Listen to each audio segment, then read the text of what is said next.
Président, chers collègues, le rapport sur l'érosion côtière en Nouvelle-Aquitaine dresse un tableau alarmant.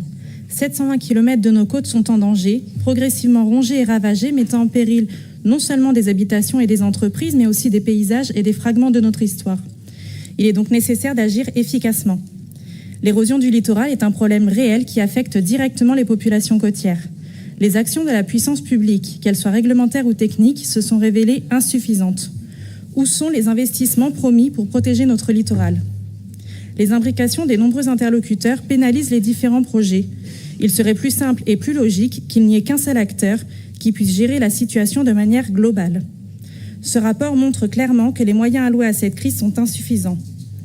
Pendant que l'État gaspille des milliards dans des projets européens ou dans une politique d'immigration non maîtrisée, la région, de son côté, préfère financer des coopérations internationales plutôt que de faire face aux crises locales. Nous plaidons donc pour une politique environnementale indépendante, centrée sur la protection de nos territoires.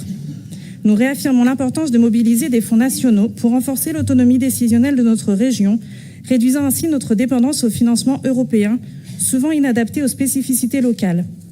Ces contraintes ralentissent le processus décisionnel. En effet, nous pensons qu'un financement autonome est essentiel afin de garantir une gestion plus efficace et adaptée. Nous devons aussi éviter de tomber dans le piège des lobbies mondialistes qui prônent une gouvernance globale. Au contraire, nous croyons que la France doit reprendre le contrôle de ses frontières, de son territoire et de ses politiques locales.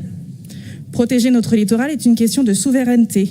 Il est inacceptable de perdre des hectares de terre en raison de décisions tardives et de politiques inadaptées. Il est temps de revoir nos approches pour protéger nos terres et nos populations, notamment en redistribuant les fonds publics pour renforcer l'infrastructure locale. En conclusion, nous estimons qu'il est urgent de mettre en place une politique ferme pour protéger nos côtes. Ce rapport prouve que des solutions existent, mais qu'il manque une véritable volonté politique.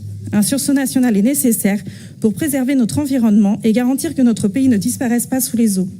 Merci pour votre attention.